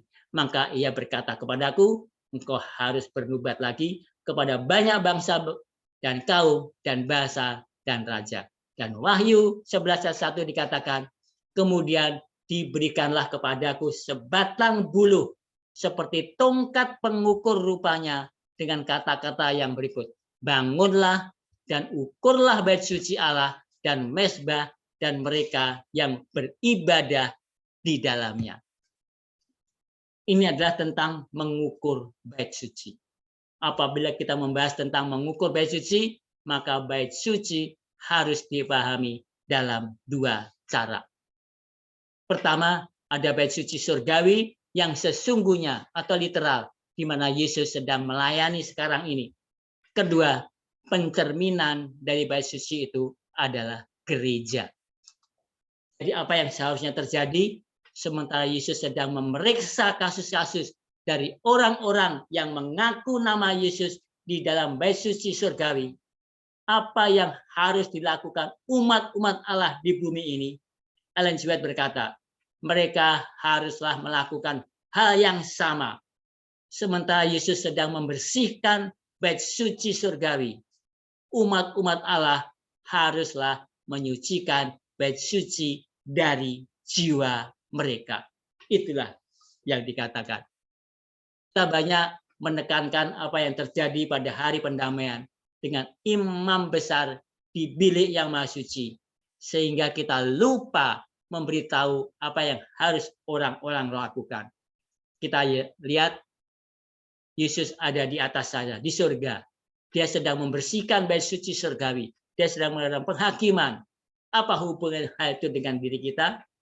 Ada hubungannya dengan diri kita.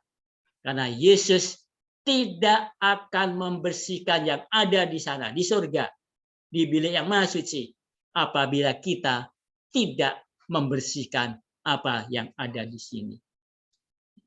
Kesimpulan, ya. Jadi kita lihat sebelum kita baca kesimpulan, Yesus sekarang membersihkan di bait suci surgawi, di bilik yang maha suci. Maka kita juga harus membersihkan diri kita, tubuh kita, tabiat kita, karakter kita, ya kan? Sehingga dengan demikian Yesus akan membersihkan. Kalau kita tidak membersihkan, kita tetap melanggar perintah Tuhan, melanggar hukum Tuhan, maka Tuhan Yesus juga tidak akan membersihkan kita. Karena Tuhan Yesus sekarang sedang mengadakan penghakiman. Dan siapa yang dihakimi? Yang dihakimi adalah dari umat Allah. Orang yang telah menerima Yesus sebagai juru selamatnya. Kesimpulan pertama, memakan buku. Ini berarti menerima dan membagikan pekabaran atau firman Tuhan. Kedua, manis di mulut, pahit di perut. Menerima pekabaran terasa manis karena Yesus akan datang, tetapi ketika Yesus tidak datang, terasa pahit, mengalami kekecewaan. Ketiga, harus bernubuat lagi dengan pemahaman baru setelah masa kekecewaan. Bernubuat dengan pemahaman baru, yaitu apa? Mengabarkan pekabaran 3 malaikat. Kita ditugaskan untuk itu, mengabarkan pekabaran 3 malaikat. Pertama, Injil kekal diberitakan kepada semua orang. Takutlah akan Allah, muliakanlah Dia. Jadi setelah kita menerima Injil, maka kita diperintahkan untuk takutlah akan Allah, muliakanlah Dia. Telah tiba saat penghakimannya. Sembahlah Dia yang telah menjadikan langit dan bumi dan laut dan semua mata air. Artinya apa? Kita menyembah pencipta kita. Kapan kita menyembah pencipta kita? Pada hari Sabat, hari yang ke-7. Hari yang telah Tuhan kuduskan dan Tuhan berkati. Karena Tuhan telah berhenti bekerja pada hari yang ke-7. Kedua, memanggil umat Tuhan keluar dari Babel. Dan yang ketiga, waspada kepada binatang, patung binatang, dan tanda binatang. Pertanyaannya adalah, mengapa harus bernubuat dengan pemahaman baru, yaitu mengabarkan pekabaran 3 malaikat? Kita lihat diagramnya di sini. Ini adalah perintah Yesus. Akhir nubatan 70 minggu. Ya. Perintah agung Yesus di dalam Matius 28 ayat 19 dan 20. Pergi, jadikan semua bangsa muridku dan baptislah mereka. Itulah yang dikatakan. Dan kalau kita lihat kenapa kita harus bernubuat lagi, akhir dari nubuatan 2300 petang dan pagi yang terdapat dalam Wahyu 14 ayat 6 sampai 11, di sini dikatakan Injil kekal untuk diberitakan kepada semua orang. Injil adalah kabar baik. Kabar baik apa? Yesus telah datang sebagai juru selamat untuk menebus dosa-dosa kita semuanya. Dan setelah kita menerima Yesus, apa yang harus dilakukan? Di akhir nubuatan dikatakan, ajarlah segala sesuatu yang telah kuperintahkan kepadamu, dan aku akan menyertai kamu sampai akhir zaman. Tetapi di pekabaran 3 malaikat, dikatakan di situ, setelah kita menerima Injil, dikatakan, takutlah akan Allah, muliakanlah Dia, telah tiba saat penghakimannya, sembahlah Dia pada hari Sabat, memanggil keluar dari Babel, waspada kepada binatang, patung binatang, dan tanda binatang. Kenapa? Di akhir nubuatan 70 minggu dan akhir nubuatan 2300 petang dan pagi, kok sepertinya berbeda? Sebetulnya tidak berbeda, tetapi ini lebih beritahukan lagi. Karena apa? Kita lihat diagram selanjutnya di Perjanjian Baru. Yesus datang yang pertama kalinya. Setelah itu Yesus disalib. Nomor 1 merah itu tanggal 31. Di dalam sebelum Yesus naik ke surga ada perintah agung, yaitu dalam Matius 28 ayat 19 sampai 20. Setelah itu Yesus naik ke surga, maka ada meterai pertama. Kita bisa baca dan kita sudah pelajari di dalam Wahyu pasal 6. Meterai pertama, kuda putih. Disitulah Injil dikabarkan. Dan pesat sekali berkembang karena iman yang murni dikabarkan oleh para rasul-rasul. Dari tahun 31 Masehi sampai dengan tahun 100. Itulah kuda putih, meterai pertama. Tetapi begitu Injil berkembang sangat pesat, maka setan mengubah strateginya. Ada kuda merah, meterai kedua, iman yang berdarah. Disitulah banyak orang-orang Kristen yang dianiaya dari tahun 100 sampai dengan tahun 313 Masehi. Kuda merah, meterai kedua. Ya, iman yang berdarah. Setelah itu nomor 3 yang biru ada kuda hitam, meterai yang ketiga, iman yang kompromi.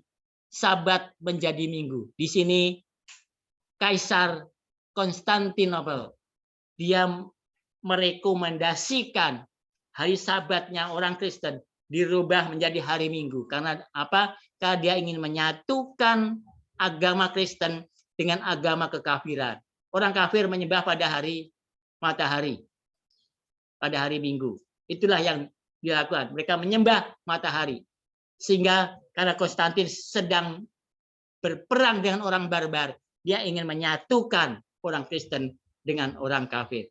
Dan dengan demikian Konstantin dia merekomendasikan untuk hari Sabat orang Kristen dirubah menjadi hari Minggu. Itulah hari perbaktian orang-orang kafir pada waktu itu. Sehingga dengan demikian hari Sabat menjadi hari Minggu. Itulah iman yang kompromi. Meterai ketiga, kuda hitam. Setelah itu meterai yang keempat, kuda hijau kuning. Dari tahun 538 Masehi sampai 1798. Sepanjang 1260 tahun. Disitulah iman yang mati.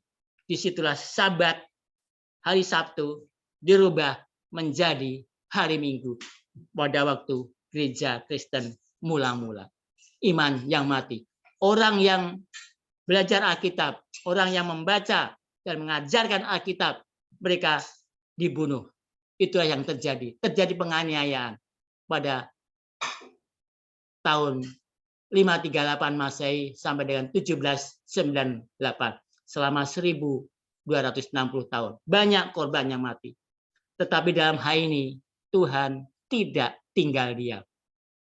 Tuhan membangkitkan orang-orang yang berani untuk mereka kembali ke Alkitab.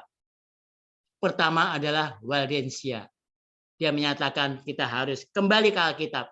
Bukan tradisi-tradisi manusia, tapi ke Alkitab. Setelah itu ada dari John Huss. Dia menyatakan kita harus menurut kepada Tuhan, bukan menurut kepada manusia. Itulah yang diajarkan oleh John Huss.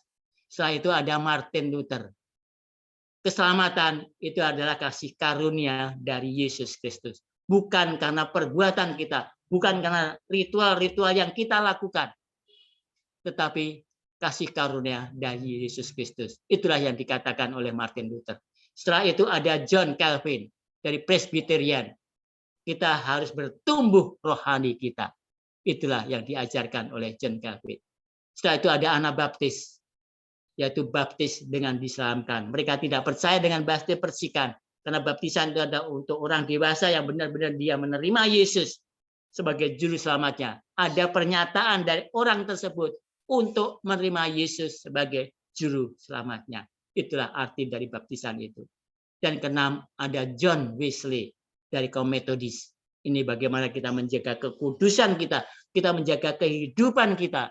Jadi disinilah pada waktu terjadi penganiayaan sepanjang waktu 1260 tahun, Tuhan menggerakkan orang-orang yang berani untuk kembali kepada Alkitab yang benar.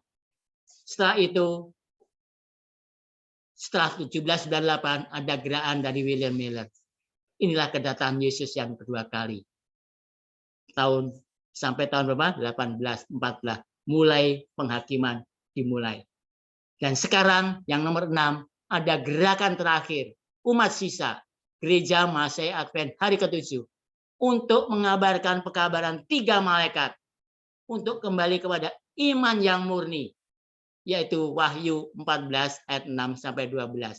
Jadi kembali ke iman murni seperti pada waktu meterai yang pertama, kuda putih, pada waktu Yesus setelah naik ke surga. Jadi sekarang pekabaran yang terakhir ini adalah untuk kembali ke iman murni, yaitu mengabarkan pekabaran 3 malaikat, Wahyu 14 ayat 6 sampai 12. Jadi kenapa ada perintah agung Yesus dan kenapa ada pekabaran 3 malaikat? Ini adalah untuk supaya kita kembali kepada iman yang murni, yang pada waktu meterai ke-4 di situ orang dilarang membaca Alkitab, tetapi Allah telah menggerakkan orang-orang yang berani untuk memulai kembali kepada Alkitab. Dan setelah iman yang murni benar-benar diajarkan, di mana pekabaran 3 malaikat ini adalah untuk mengumpulkan orang-orang di pihak Tuhan. Maka setelah selesai penghakiman, pintu kasihan ditutup. Dan setelah pintu kasihan ditutup, nomor 7, terjadi 7 tulah.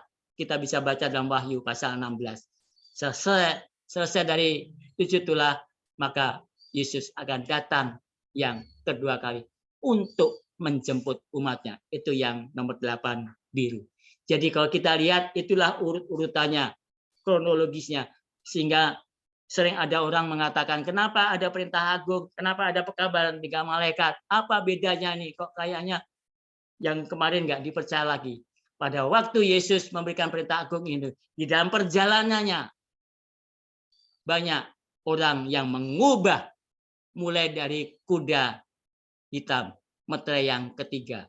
Pada waktu Kaisar Konstantin, dia merekomendasikan hari Sabat menjadi hari Minggu. Dan itu dilanjutkan terus sampai dengan meterai keempat yang disahkan di situ. Jadi dalam hal ini, itulah tujuan dari pekabaran 3 malaikat, kembali ke iman yang murni seperti pada waktu awalnya. Sehingga kalau sudah kembali ke iman murni, maka Yesus segera datang. Karena semua itu sudah dikabarkan kepada semua orang. Orang sudah tahu, sehingga Yesus akan datang menjemput kita semuanya. Dan kalau kita lihat di kronologisnya akhir zaman, seperti tadi kita sudah pelajari, jadi pada akhir zaman, mulai tahun 1798, penghakiman mulai 1844, pintu kasihan ditutup. Dan kenapa ada pekabaran malaikat pertama, kedua, dan ketiga? Pekabaran malaikat pertama adalah pada waktu gerakan William Miller. Terjadi akan ada penghakiman. Kita harus kembali, kita harus menerima Yesus sebagai juru selamatnya, dan disitulah akan ada penghakiman. Dan pekabaran malaikat kedua, karena pada waktu gerakan yang mula-mula itu terdiri dari dominasi yang banyak, bukan dari Advent, tapi yang ada pada waktu itu. Tapi banyak dari mereka yang kembali ke yang mula-mula lagi. Mereka tidak bergerak lagi maju. Hanya sebagian kecil saja. Sebagian kecil ini yang sekarang menjadi gereja Masehi Advent hari ke-7. Yang lainnya kembali ke yang mula-mula lagi. Disitulah maka dikatakan ada pekabaran malaikat yang kedua. Keluar dari Babel, keluar dari Babel.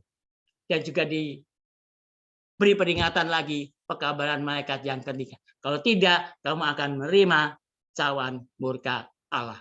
Ya, kalau menyembah binatang dan patung binatang itu. Itulah peringatan-peringatan pada waktu orang tidak menerima Yesus sebagai juru selamatnya. Dan setelah pintu kasihan ditutup, maka disitulah terjadi 7 malapetaka, disitulah kesetiaan umat Allah diuji.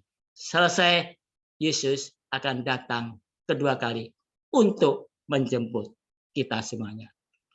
Jadi dalam hal ini kita lihat di dalam Wahyu pasal 10 ini, kita melihat bagaimana kronologis kejadian-kejadian itu berlangsung. Jadi Allah telah menubuatkan kepada orang-orang yang berani untuk mengabarkan pekabaran 3 malaikat ini. Pekabaran 3 malaikat adalah pekabaran untuk mengumpulkan orang-orang di pihak Tuhan. Dengan demikian, Tuhan akan mempunyai umat Allah, sehingga pada waktu Yesus datang kedua kali nanti, mereka yang akan masuk ke dalam kerajaan surga. Mereka yang telah menerima pekabaran 3 malaikat. Wahyu 14 ayat 6 sampai dengan 12. Itulah pembahasan kita pada sore hari ini, dan nanti akan kita lanjutkan pada sabat berikutnya. Mari kita berdoa. Maha besar Tuhan Bapa kami yang bertahta di dalam surga, kami ucapkan puji terima kasih Tuhan atas pimpinan Tuhan, sehingga pada sore hari ini kami masih diberi kesempatan untuk mempelajari firman Tuhan. Karena firman yang kami pelajari akan dapat kami mengerti, dan semua itu akan lebih menguatkan kami dan mempersiapkan kami di dalam menantikan kedatangan Yesus yang kedua kali.